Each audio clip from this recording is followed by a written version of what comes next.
नमस्कार, आप देख रहे हैं 5 की बात। मैं हूं नगमा। प्रधानमंत्री मोदी के लक्षद्वीप दौरे को लेकर मालदीव के 3 मंत्रियों की अभद्र कमेंट से दोनों देशों के बीच में हंगामा खड़ा हो गया और मालदीव सरकार अपने ही घर में घिरती नजर आई। फिर मालदीव के 3 मंत्री मरियम शेउना, मालशा शरीफ और महजूम माजिद को सस्पेंड करना पड़ा। मालदीव के पूर्व राष्ट्रपति मोहम्मद नशीद समेत कई बड़े नेताओं ने अपनी ही सरकार को घेरा। मालदीव सरकार ने अपनी सफाई में कहा कि विदेशी नेताओं के खिलाफ की गई मंत्रियों की टिप्पणियां निजी हैं। इस तरह की भाषा सरकार की नहीं है। इधर भारत में सोशल मीडिया प्लेटफॉर्म पर बॉयकॉट मालदीव का हैशटैग ट्रेंड करने लगा। एक एक करके कई सेलिब्रिटीज और इन्फ्लुएंसर्स ने इस पर कमेंट किया। प्रधानमंत्री मोदी पर आपत्तिजनक टिप्पणी के बाद भारत के उच्चायुक्त ने मालदीव सरकार से कड़ी आपत्ति जताई, लेकिन इस विवाद में मालदीव और भारत के अलावा एक तीसरा पक्ष भी है जो अब सामने आया है, और वो है चीन। अब इस बहते पानी में चीन भी कूद पड़ा है। चीन की सरकार का माउथपीस माना जाने वाला अखबार ग्लोबल टाइम्स ने सोशल मीडिया प्लेटफॉर्म एक्स पर यह लिखा है। ग्लोबल टाइम्स के मुताबिक एक स्थायी और संपन्न अर्थव्यवस्था मालदीव के लिए जरूरी है। चीन की मदद से मालदीव संपन्न बनेगा। हमने मालदीव को हमेशा बराबरी का दर्जा दिया है, उसकी संप्रभुता का सम्मान किया है। भारत को खुला रुख अपनाना चाहिए। दक्षिण एशिया के, और यह भी कहा गया है उसमें कि दक्षिण एशिया के देशों के साथ जो चीन का सहयोग है वो जीरो सम गेम नहीं है। चीन का इस तथाकथित विवाद में यूं कूद पड़ना क्या कहता है? भारत और मालदीव के बीच अगर तनाव बढ़ता है तो फायदा किसको होगा? जाहिर है चीन, खास करके एक ऐसे वक्त में जब मोहम्मद मोइजू, जो कि मालदीव के नए राष्ट्रपति हैं, इनकी नई सरकार का झुकाव चीन की तरफ बताया जाता है। राष्ट्रपति मोइजू वैसे चीन के दौरे पर हैं। उनकी प्रोग्रेसिव पार्टी ऑफ मालदीव का चुनावी नारा था इंडिया आउट। ऐसे में चीन का इस विवाद में कूदना भारत के लिए अच्छी खबर नहीं है। लेकिन अब आपको बताते हैं कि भारत और मालदीव के बीच में रिश्ता कैसा रहा है। भारत मालदीव का सबसे अहम सहयोगी है। 6 दशकों से ज्यादा पुराने राजनयिक, सैन्य, आर्थिक और सांस्कृतिक संबंध उनके रहे हैं। भारत उन देशों में शुमार रहा है जिसने मालदीव की आजादी के बाद उसे सबसे पहले एक स्वतंत्र राष्ट्र की मान्यता दी।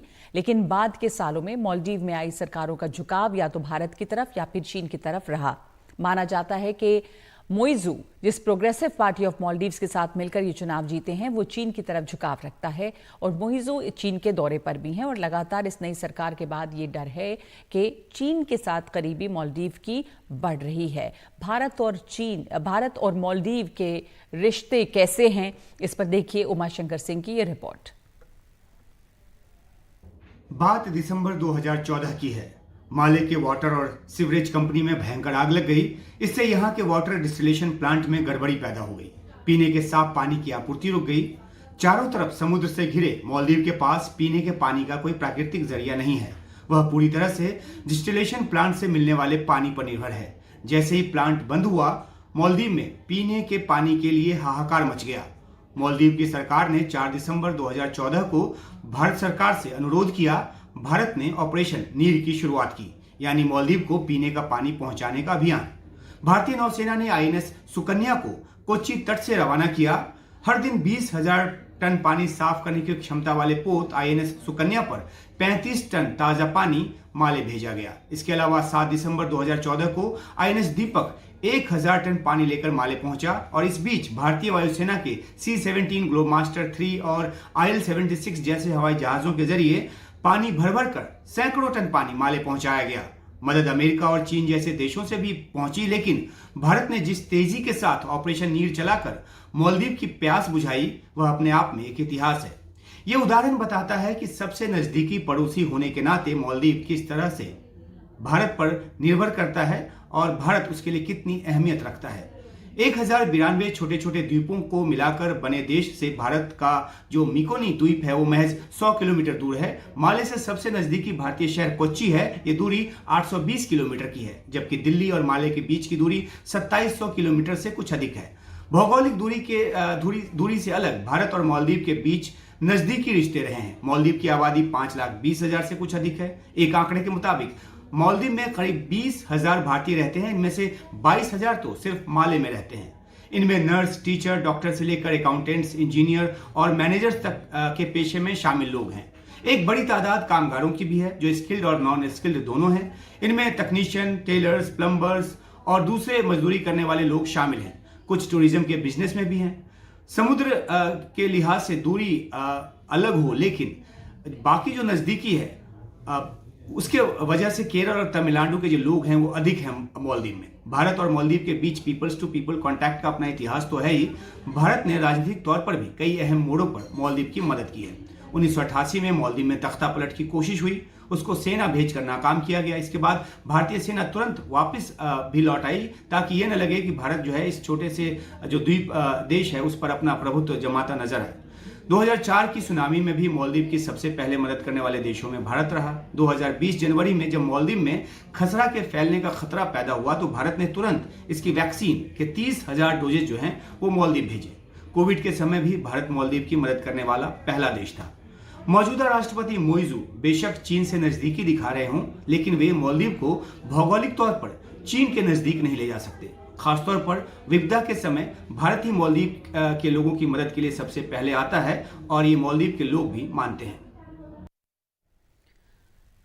भारत और मालदीव के बीच में बहुत अच्छे राजनीतिक और सांस्कृतिक संबंध रहे हैं, लेकिन सच्चाई ये भी है कि चीन भी वहां पर अपनी पैठ बनाने की कोशिश में है और उसका दबदबा भी वहां पर बढ़ा है। एक नक्शे के जरिए हम आपको दिखाते हैं कि मालदीव जो आइलैंड नेशन है, जो इंडियन ओशन में एक द्वीपों का समूह है, वो कहाँ पर है, भारत की मौजूदगी कहाँ है और चीन कहाँ पर है। तो भारत से जो भौगोलिक दूरी है मालदीव की वो भी काफ़ी नज़दीक है और भारत की सुरक्षा की दृष्टि से भी अगर हम देखें तो मालदीव भारत के लिए बहुत अहम है। चीन अपनी मौजूदगी यहाँ पर बढ़ाना चाह रहा है और लगातार जो यहाँ पर सरकारें रही हैं वो कभी भारत के करीब और कभी चीन के करीब या चीन की तरफ झुकती भी नजर आई हैं, जो मौजूदा सरकार में नजर आ रहा है। हमारे साथ इस समय इस चर्चा पे मौजूद हैं कूटनीतिक विशेषज्ञ ब्रह्मा चिलानी और पूर्व राजनयिक अशोक सजनहार। ब्रह्मा, सबसे पहले आपसे, चीन की ग्लोबल टाइम्स ने जो कहा उसको हम कैसे इंटरप्रेट करें, खास करके जब वो कहता है कि साउथ एशियन देशों से चीन की जो दोस्ती है या जो सहयोग है वो जीरो सम गेम नहीं है। तो चीन का इस विवाद में कूदना भारत के लिए अच्छा संकेत नहीं है। ग्लोबल टाइम्स चीन का प्रोपेगेंडा प्लेटफॉर्म है, तो ग्लोबल टाइम्स में मोस्टली प्रोपेगेंडा ही छपता है। मगर जो इंटरेस्टिंग फैक्ट ये है कि मालदीव्स के प्रेसिडेंट कल रात को चीन के लिए उनका डिपार्चर हुआ जी, और उसके ठीक पहले उसके सरकार के 3 जूनियर मिनिस्टर्स भारत के खिलाफ बोलते हैं और मोदी के खिलाफ बोलते हैं।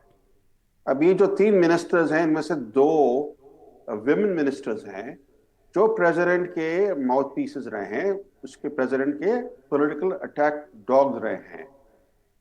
तो हो सकता है कि प्रेसिडेंट के कहने पर उन्हें भारत के खिलाफ इस तरह के डेरोगेटरी कमेंट्स इशू किए, पोस्ट किए सोशल मीडिया में, ये पॉसिबल है।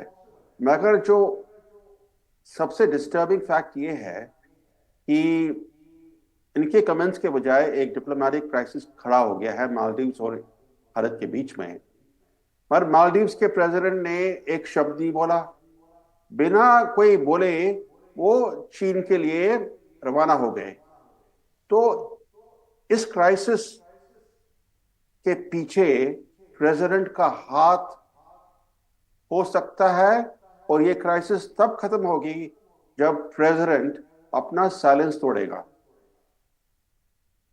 अशोक सजनहार, आप इसे कैसे देखते हैं? क्या ये संकट टला है, डिप्लोमेटिक संकट जो खड़ा हो गया एक अजीब बेमाने विवाद से?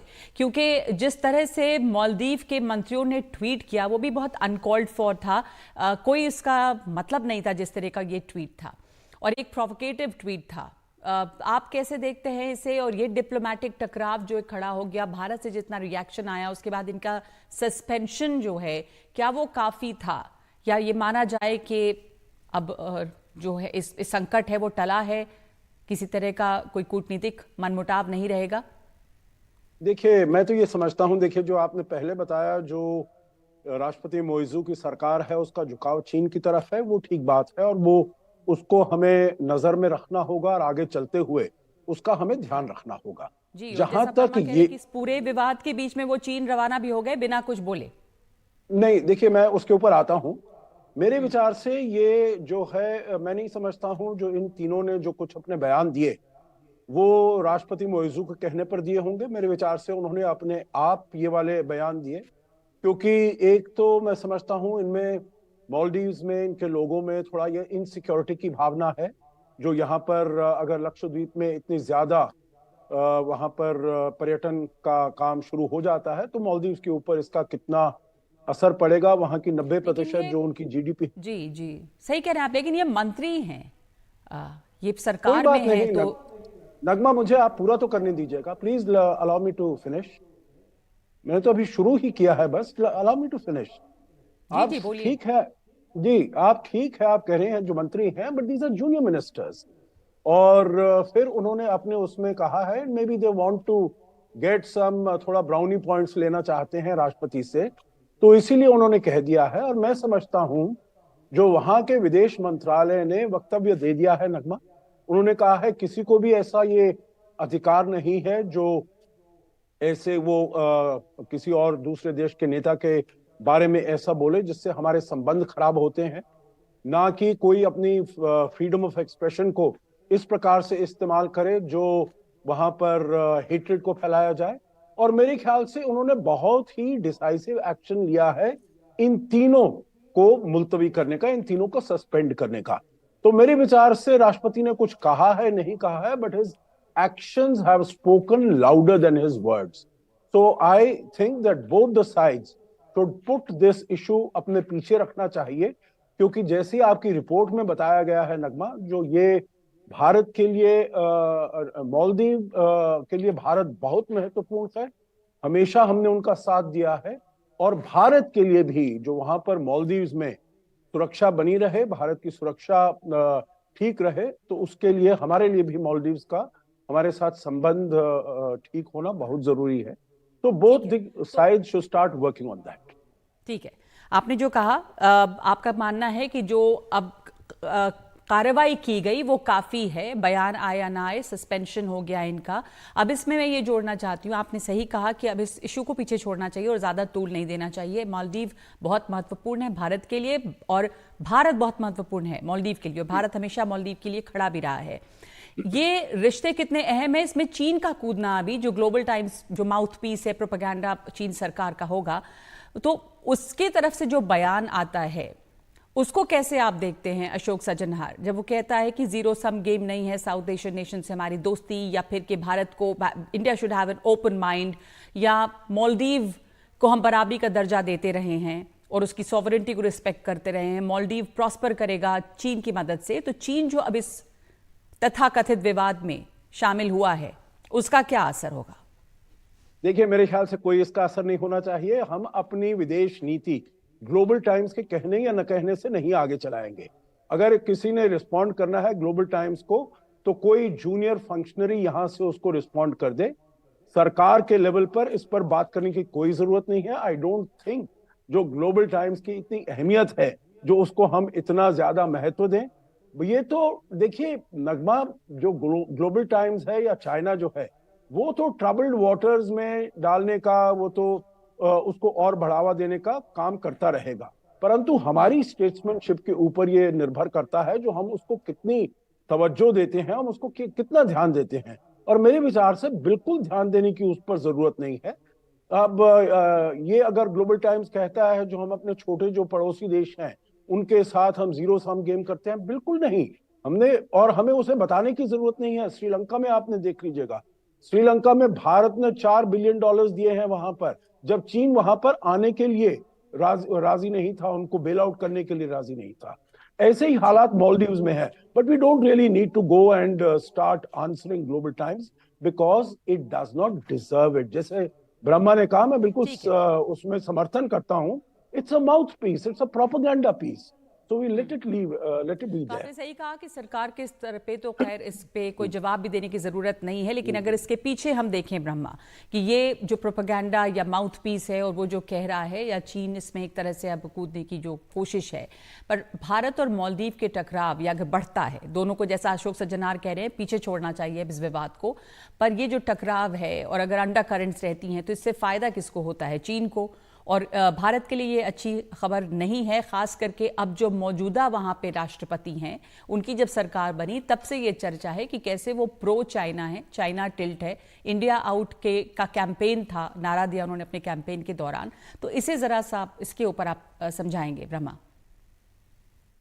दो बातें, एक तो ये प्रेसिडेंट न्यूज़ू की जो सरकार है ये प्रो चाइना तो है, उसके अलावा इस्लामिस्ट लीडिंग सरकार है।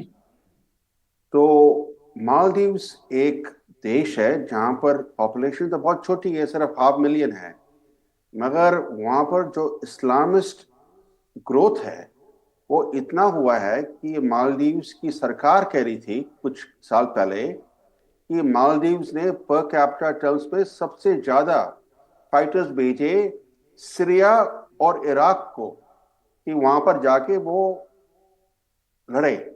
सबसे ज्यादा कंट्रीब्यूशन मालदीव्स का था। तो मालदीव्स के लिए, मालदीव्स के इंटरनल सिक्योरिटी के लिए टेररिज्म और इस्लामिस्ट एक्सट्रीमिस्ट का जो प्रॉब्लम है काफी सीरियस प्रॉब्लम है। दूसरी बात यह है कि प्रेसिडेंट के चीन जाने के ठीक पहले एक मंत्री ने 3 मंत्री भारत के खिलाफ बोलते हैं, मोदी के खिलाफ बोलते हैं। मोदी को जोकर बुला के उसको बुलाया इजराइल का पपेट, और मोदी को बुलाया टेररिस्ट, अनप्रोवोक्ड, क्योंकि मोदी ने कोई कुछ नहीं कहा था मालदीव्स के बारे में। सिर्फ मोदी ने लक्षद्वीप का जो टूरिज्म पोटेंशियल है उसके बारे में, उसको प्रमोट करने के लिए वो लक्षद्वीप गए और उन्होंने कहा कि ये बहुत अच्छी जगह है भारतीय टूरिस्ट के लिए। सिर्फ उन्होंने इतना कहा, मालदीव्स के बारे में उन्होंने एक शब्द भी नहीं बोला। और in response unprovoked attacks Bharat के खिलाफ, मोदी के खिलाफ। तो ये 3 मिनिस्टर्स को किसने प्रोवोक किया? अगर प्रेसिडेंट ने प्रोवोक नहीं किया तो किसने प्रोवोक किया? और दूसरी बात, सस्पेंड करना तो मजाक की चीज है। सस्पेंड का क्या मतलब? ये तो अभी भी मंत्री हैं। अगर ये जूनियर मिनिस्टर्स हैं,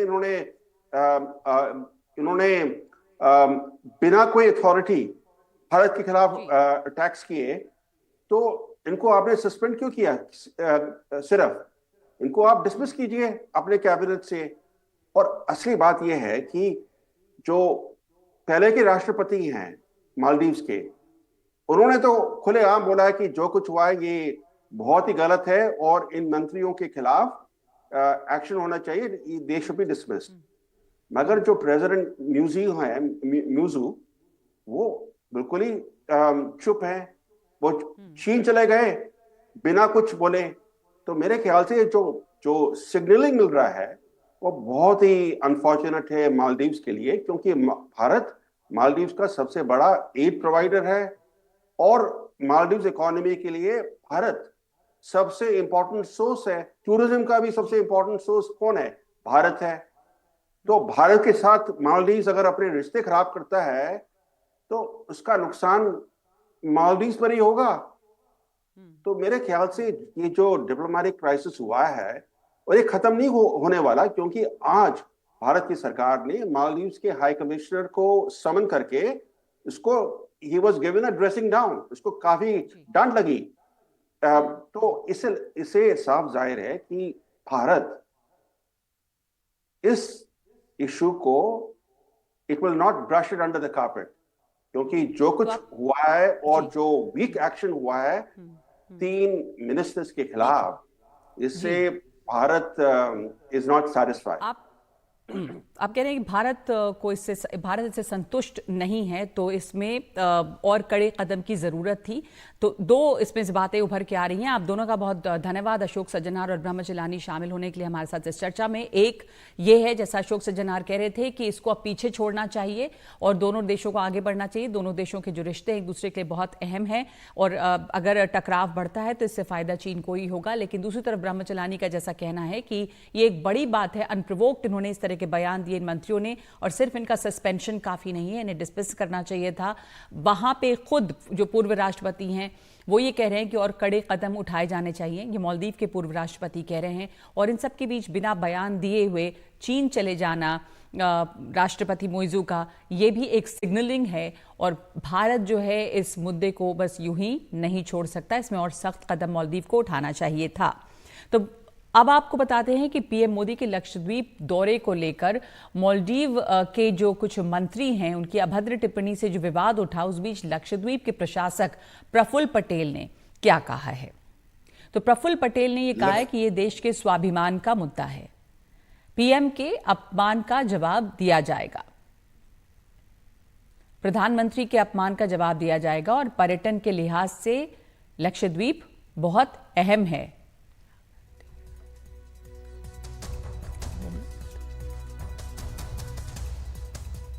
पहले लक्षद्वीप के पर्यटन को बढ़ावा नहीं मिला, हम मेहमानों के स्वागत के लिए तैयार हैं। मालदीव जाने वाले सैलानियों का लक्षद्वीप में स्वागत है। मालदीव का अब अपनी गलती का एहसास हो गया है। हम विपक्षी नेताओं को लक्षद्वीप आने का न्योता देते हैं। लक्षद्वीप में जो पोटेंशियल है उसको एक्सप्लोर आदरणीय प्रधानमंत्री जी के आने के बाद बहुत ही उसको एक्सप्लोरेशन होगा, क्योंकि पूरे देश में एक प्रकार से एक माहौल बन गया है। 17 साल से आजादी के 75 साल तक इस प्रदेश के विकास के लिए वो संभव है कि हर एक ने अपना अपना प्रयास किया होगा। जिस मात्रा में करना चाहिए उस मात्रा में नहीं हुआ था, वो बिल्कुल सही है। लेकिन आदरणीय प्रधानमंत्री जी ने जिस प्रकार से ये दौरा किया है, मुझे विश्वास है कि वहां पर लक्षद्वीप में टूरिज्म का जो पोटेंशियल है वो उभर के बाहर आएगा। जो भी हुआ और जिस तरह की प्रतिक्रियाएं या टिप्पणी आई है पहले मालदीव से, उसके बाद भारत में बहुत इसकी जोर शोर प्रतिक्रिया देखी गई और जो सोशल मीडिया प्लेटफॉर्म्स हैं उस पर तो बॉयकॉट मालदीव जो है वो ट्रेंड करने लगा। बल्कि बहुत सारे सेलिब्रिटीज और इन्फ्लुएंसर्स ने फौरन इसके ऊपर पोस्ट किया है। जैसे अभिनेता सलमान खान ने सोशल मीडिया एक्स पर यह लिखा कि लक्षद्वीप के खूबसूरत, साफ और शानदार बीच पर हमारे प्रधानमंत्री नरेंद्र भाई मोदी को देखकर बहुत अच्छा लगा और सबसे अच्छी बात यह है कि ये हमारे भारत में है। इसी तरह से अभिनेत्री श्रद्धा कपूर ने भी सोशल मीडिया पर लिखा है कि ये तस्वीरें और मीम देखकर मुझे लग रहा है कि मैं कहीं यहां जाने से चूक न जाऊं। लक्षद्वीप में बिल्कुल नए जैसे और निर्मल बीच हैं जो स्थानीय संस्कृति से समृद्ध हैं। मैं छुट्टियों के लिए बुकिंग करने के बहुत करीब हूं। इस साल क्यों ना explore Indian islands, #explore Indian islands, ये जो हैशटैग है ये भी ट्रेंड कर रहा है। अक्षय कुमार ने भी इस पर ट्वीट किया और कहा कि मालदीव की अहम हस्तियों ने भारतीयों पर नस्लीय टिप्पणी की। हैरानी की बात है कि वो ऐसा उस देश के साथ कर रहे हैं जो वहां सबसे ज्यादा सैलानी भेजता है। मैं कई बार मालदीव गया हूं और हमेशा वहां की तारीफ की है, लेकिन आत्मसम्मान सबसे पहले है।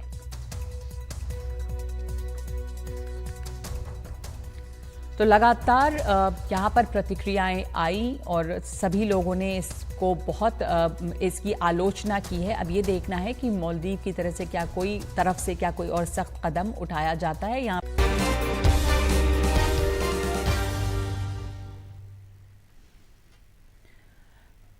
बिल्किस बानो के केस में एक बड़ा फैसला आया है और सुप्रीम कोर्ट ने कहा है कि 11 दोषियों की समय से पहले रिहाई का जो फैसला दिया गया था वो रद्द किया जाता है। सुप्रीम कोर्ट ने गुजरात सरकार का फैसला पलटा है। रिहा 11 दोषियों को वापस जेल भेजने का आदेश दिया है।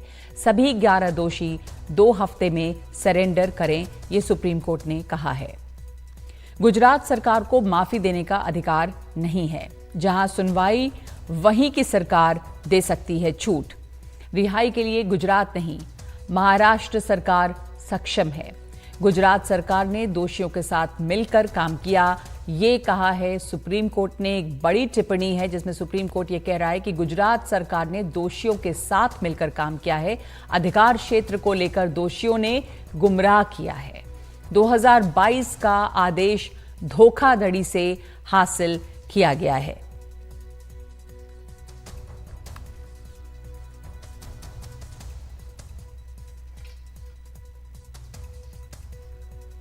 जो पार्डन इनको दी गई थी, जो राहत इन्हें दी गई थी हत्यारों को, बलात्कारियों को, उसके बाद एक पार्टी से जुड़े हुए लोगों ने उनका माल्यार्पण किया, उनका स्वागत किया। यह देखकर रोंगटे खड़े हो जाते थे कि इस देश में आजादी के 75 साल बाद जब हम अमृत महोत्सव मना रहे हैं तब भी ऐसा संभव है।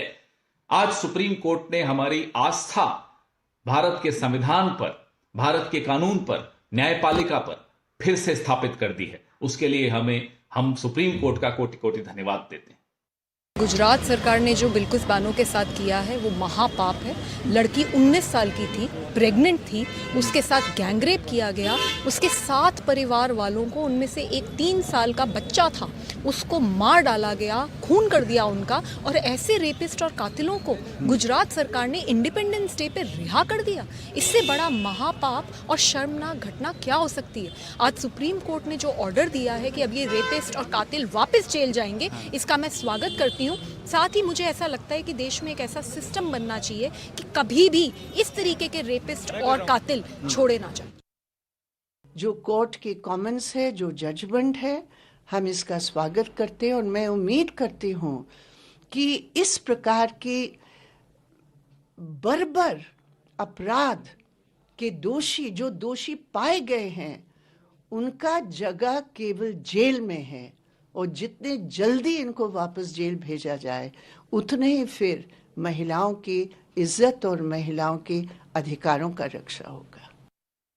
गुजरात सरकार ने जो निर्णय लिया था वो गलत लेकर इसको 15 अगस्त को रिहा कर दिया था। और सभी ये सरकार और ये दोषितों के रिहा किया था। इस मामले से हम नाराज होके देश की सर्वोच्च अदालत सुप्रीम कोर्ट हमारे न्याय के लिए हम पहुंचे थे। और आज मीडिया के माध्यम से हमको पता चला है कि सुप्रीम कोर्ट ने बिल्किस बानो को न्याय दिया और जो आरोपी को रिहा किया था, इसको 2 हफ्ते के अंदर अंदर फिर वापस जेल जाना पड़ेगा, ऐसा सुना। इसीलिए हम आज खुश हैं। कोर्ट ने इस बात पर बहुत ध्यान दिया कि भाई ये लोगों को लिबर्टी मिल चुकी है।